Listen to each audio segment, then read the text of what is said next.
Hello lovelies, and welcome back to Seriously Now. I'm Lex Carline, and I hope you're having a wonderful week so far. So, how are things going for you guys this week? Mine's been pretty boring, to be fair, which is quite nice to have a quiet week after everything's been so busy and manic. So, has anybody been checking out the socials? I am trying to be a bit more active, but like most things, as you may have gathered, I'm a little bit useless. So, I will get there. X is kind of my favourite at the moment, but we are on Instagram as well and TikTok. Come find us. I think the handle is at Seriously Now Pod. Yes, it is. What am I talking about, I think? Anyway, this week we're going to be heading to Connecticut in the US to talk about a lady named Hannah Hovey, or Hannah Cranna as she is more commonly known, the Wicked Witch of Monroe. So was she really a wicked witch? Or just a spooky old lady? Or does anybody know what a Cranna is? Anybody ever heard of that word before? Because I'll be perfectly honest, I'd never heard the term before. Not a clue. Doing well with my words already. But a Cranna is actually a Scottish surname, meaning a rocky or lofty place. And there's speculation that the name was coined after Hannah's husband died. You'll see why shortly. But whether she gave it to herself or whether it was given to her remains unknown. May simply have been as simple as kids rhyming Hannah, Cranna, banana, da da da da da da, before she was dubbed the Wicked Witch of Monroe. It's got quite a ring to it, doesn't it? Anyway, here we go. So Hannah was born in 1783, but unfortunately nothing is really known of her early life, and most of the articles I could find of her talk about her husband being a Captain Joseph Hovey, and we will come back to him in a minute, but there is a mention in a couple of other places of Hannah's husband being a man named Silas Cranna, which would explain the Cranna surname. Now it says that Silas was quite partial to a drink or two. Most people are, unfortunately, but maybe he liked more than two, if you catch my drift, and he would spend most of his time at the local inn boozing. So Hannah naturally became annoyed by this, and she was so annoyed that she actually ushered in her invitation to witchcraft by killing him, allegedly. It's claimed, it's always something claimed, but it's claimed that witnesses saw Hannah grab Silas and drag him towards the precipice of a local cliff. Now, naturally, he would put up a struggle, wouldn't you? Because who wants to be thrown over a cliff, realistically? But he was too drunk. Surprise, surprise. Couldn't put up much of a fight, especially not to put up a fight against his enraged wife, forced to be reckoned with. Now she forced the man, who was writhing and screaming for his life, and threw him over. Poof, off you go. But as I say, most information that I could find dates back. Most information that I could find lists Hannah as Hannah Hovey, married to Captain Hovey. So that's the one we're going to go with for this. So the couple married and lived in a cottage on Cragley Hill in Monroe. Both were said to be strong-willed characters who were not to be messed with. It's said that they lived a very comfortable life until Captain Hovey sadly died. And this is when the accusations or rumours of Hannah being a witch really took hold. So what happened to Captain Hovey? Well, one evening he went out for a walk. And this is something that he apparently did quite regularly. Nice walk after dinner, help the guts to move along nicely, get some fresh air. Good for you. But this time, sadly, Captain Hovey wouldn't return. He slipped and fell over a cliff. And sadly, that was the end of Captain Hovey. But locals were convinced that someone like the captain could not simply have fallen to his death. It couldn't simply have been an accident. Oh, no, there must have been more to it. And the more to it? Witchcraft. Oh, of course. And even more specifically, Hannah was said to dabble in black magic. Dun, dun, dun. Now, it was over 100 years since the Salem witch trials, and the hysteria had died down quite a bit by this point, but it hadn't gone away completely. I mean, it still hasn't, but we're not running around shouting, "Witch!" and burning people at the stake anymore. Progress. So the finger was naturally pointed at the captain's wife, Hannah. She must have put a curse on the poor man. That must have caused him to become so confused and dizzy that he just couldn't see where he was going, and he slipped over the edge. Okay, well, maybe wasn't there. But Hannah And this is one of the reasons I like Hannah. Rather than denying or trying to hide from the accusations, she seemed to embrace them. A kind of, well, you think I'm a witch? Fine, I'll be your witch kind of attitude, and that's so badass, especially in that time. Whilst Hannah was known as a shrewish woman, which she wasn't endearing to others when Captain Hovey was alive, her witchy reputation really flourished after his death with her rumoured involvement, and yes, she just leaned into it more and more and more. And as the gossip about the captain's death intensified, some of the town elders decided to pay a visit to Hannah Cranna and try and arrest her on suspicion of witchcraft. You might be able to tell by my giggle that it didn't go well.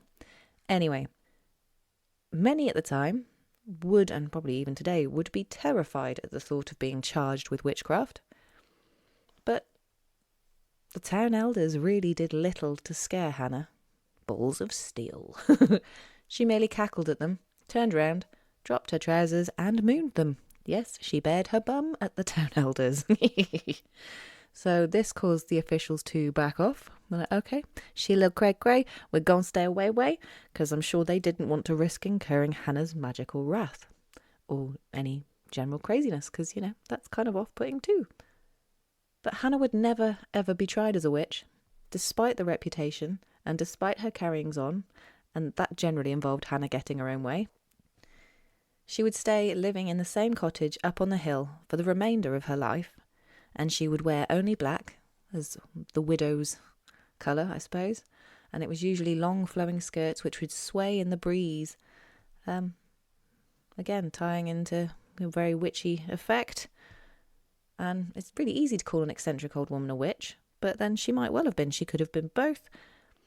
I really hope I'm an eccentric old woman one day, because one, sounds like fun, and two, it means I'll have lived that long. Now, Hannah's house was said to be guarded by snakes. Not sure why snakes, but there we are. And she was also said to have a rooster called Old Boreas, and he was named after Boreas, the purple-winged Greek god of the north wind and winter. So quite a powerful name. And as we've dealt with witches before, we know that quite often witches have their familiars, and Old Boreas was suspected to be Hannah's. He would crow at odd hours, because as we know, they like to wake us up at the butt crack of dawn, but no, not Old Boreas. Some sources say midnight, and others say the witching hour of 3 a.m. But either way, he wasn't crowing at sunrise like you'd expect. Something positive to note about Hannah was that she was said to be an excellent healer and would help those who admired and pandered to her. A farmer broke both of his legs in a horrific accident, so Hannah healed him. One summer, there was a devastating drought, and one of the farmers sought help from Hannah to end it, and she is said to have promised, "If you believe in me, by sundown on the morrow your wish shall be granted." He obviously did believe in her, because the very next day, Mother Nature seemingly bowed to Hannah, and there was a drenching rain which quenched the dry land and saved all the crops. Woohoo, go Hannah! Or Mother Nature, or both. There was an occasion where a child almost drowned in a lake, and Hannah was said to bring them back from the brink of death. So, not all bad. Not all good. We'll get to that, but not all bad. So for those who... So that's if you respected Hannah or nice to her, she'd help you. But on the other hand, if you crossed her, she would make your life a living hell. Now, she would insist, here demand, that her neighbours gave her free food and firewood. Should they refuse, and she would take full advantage of her witchy reputation, wouldn't you, and threaten them until they gave her what she wanted. I think it's safe to say that Hannah Cranna gave no fucks. Not one. So on one instance, a local farmer's wife was said to refuse Hannah a freshly baked pie. Hannah allegedly cursed the poor woman, and she was never able to bake again. Gutted.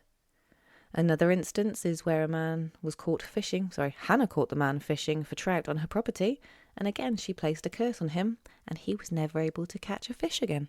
Sensing a theme here. And on another occasion, two men happened to stop their cart outside Hannah's house, and they were on their way to New York. She went outside to confront them, which at this point I don't think we'd expect anything less from Hannah Cranna. The men would then mock her, kind of a big mistake, so she shouted a spell at them, to which the wheels on their cart promptly fell off and their oxen point blank refused to move. What would you do if you had powers? How would you... I don't want to say mess with people because it's not fun, but something kind of is. But what would you do? You know, if you could use your powers to mildly inconvenience someone. I'd magic away all the batteries from the remotes. Anyway, Hannah's legacy as the Wicked Witch of Monroe was really cemented after her death. I mean, it took off after Captain Hovey died, but then once she died... Whew. So we're going to backtrack a little bit first. Remember old Boreas, the odd-hour rooster? Well, sadly he passed away, and Hannah would bury him under the starlight after performing a bizarre funeral ritual, and he was buried right in the centre of her garden, as one does. Now, it had been an especially hard winter, and one morning after a particularly heavy snowstorm, and shortly-ish after old Boreas's death, a neighbour would hear Hannah wailing from inside her cottage.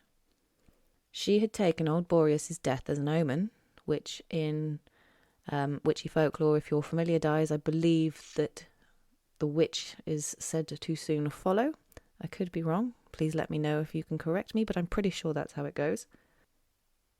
So yes, Hannah had taken it as an omen, and when the neighbour knocked on her door, Hannah answered and told him that the spirits had called her and that she herself didn't have long left. She allegedly said, "I am not well. I have a wish to make that must be carried out following my death." And those wishes? She said, "I must not be buried until after sundown, and there must be ample bearers to carry me to my gravesite." And to these instructions she infamously added, "My wishes must be followed, or trouble and vexation shall fall upon you." Don't think anybody wants trouble and vexation landing on them. Life's tough enough as it is. Now, according to law, Hannah Cranna died the very next day, aged 77, from natural causes. Natural causes? Natural causes. And it's possible that she knew she had been unwell for a while and that the end was near. I mean, she was a reputable healer after all. Although there are no reports as to who found her, which is potentially the same neighbour going back to check on her again, and there is also no exact date of death, but given the time period and the bad weather, it's assumed that her body wasn't found until some time afterwards, with her death speculated at somewhere between December 1859 and January 1960. Now, back in those days, when it was particularly cold and the ground was particularly hard, bodies would be stored in sheds or outbuildings. But in some New England communities, such as Monroe, grave sites were often prepared before the ground froze in case they were needed. Stone slabs would be placed over the top of the empty grave until there was someone to put in it. And we assume that this is what happened in Hannah's case, as all accounts state that Hannah was buried in the winter. Now, she had no family, and she was pretty poor by this point, so her funeral procession would have been very, very basic, bless her, and it's most likely that her neighbours tended to her body to arrange it for burial and also arranged the procession itself. Now, the custom of pallbearers, the guys that or girls that carry the coffin, is more than to just deliver the deceased to their grave, and by carrying the coffin, the bearers are actually honouring and serving the dead one last time, which I think is quite beautiful. Now, you might want to remember this little nugget here. So, dropping the coffin or any other type of disruption in the procession was not only disrespectful, but believed to attract the wrath of evil spirits. Woo! Just what we want, some evil spirits. Now, if usual customs were followed, which we're assuming that they were, the bearers would have carried her coffin feet first out of her house, which is symbolic, as we come into the world head first, or mostly. My brother came bum first, but that's another story. But yes, as we come into the world head first, we are said to then leave it feet first. And it's also believed that if the corpse leaves feet first, the person's corpse leaves the house head first, then the dead person's spirit could entice the living to follow them to the grave, which is kind of creepy, not going to lie. Now, the path to the cemetery from Hannah's cottage was just under 5 miles, which driving in a hearse? Fine. Carrying that coffin on your shoulders like they used to for just under 5 miles, even flat, that's quite a journey. And in this case, the terrain was particularly hilly and not so fun. So they decided that it would be too tiring to carry Hannah all that way, and so putting their comfort and ease ahead of her final wishes, they placed her coffin on a sled. Silly, silly people. So despite all of the superstitions and all of the warnings, they figured it wouldn't really matter because she was dead after all, so why would she care? Ha! Okay. The procession itself started at around midday, and it got just yards down the road from Hannah's house, and her coffin fell off the sled and slid right back to her front door. Remember the little warning about not dropping the coffin? I'd say that counts as dropping it. Okay, it slid, but I would say that that's a drop. Anyway, the coffin was then placed back on the sled, and the bearers tried again, because at the end of the day, they've got to get Hannah to the grave. And once more, Hannah's coffin fell off the sled, only this time it fell open. And everybody around her got to have a good old look at Hannah Cranna's corpse, and it said that her opened dead eyes were said to stare at everybody looking in. Yeah, that would be creepy. I mean, bodies are creepy anyway. I don't know if any of you have ever, unfortunately, seen anybody that has passed, but doesn't, it's the body, but it looks like the shell, that little spark, the soul, whatever you want to call it, that's gone, that's somewhere else. It's quite bizarre. Weird. Just, yeah. Definitely. When I saw my nana when I was, 12 in the funeral home, that's when I first cemented in me that there is something else to us. That little spark, that little bit that makes us us. This is just our skin suit. Anyway, the bearers, quite unfazed by the fact that Hannah's coffin had fallen off and opened, so they simply picked it back up, put it back on the sled, affixed a few extra chains around it to keep it in place, with a couple of the men even deciding to sit on top of the coffin. Can't imagine Hannah Cranna would have been best pleased with that. But hey-ho, they managed to make it to the crest of the final hill just before the bend to the cemetery, when the coffin was said to shake so fiercely that the men on top fell to the ground. That'll teach you. Now, for fear of actually encountering Hannah's wrath, because at this point they were starting to think, okay, maybe. So rather than ignore her wishes, the now terrified group decided to carry Hannah Cranna Hovey to her final resting place, to which she arrived, shortly after sunset. She got her way in the end. Now, after completing Hannah's wishes, albeit begrudgingly, the bearers started walking back to their homes. And on their journey, it's said that they heard the eerie sound of a rooster crowing at the wrong time of day, so old Boreas not too far away in the afterlife, bless him. Then there was an almighty clap of thunder, which made the men jump, and the winter's sky was said to illuminate with a brilliant blaze. Somehow, Hannah Cranna's house was engulfed in flames. But given the events of the funeral procession, everybody was still a little bit freaked out, so no one had the guts to go and check it out, or even put it out. Would you? Oh, I'd certainly be going to have a nose. I don't know how close I'd get, but I'd certainly be going to have a nose, because curiosity will kill this cat. Now, the fire at Hannah's was said to smoulder for several days. But that was the last we heard about Hannah Cranna, the Wicked Witch, Hovey.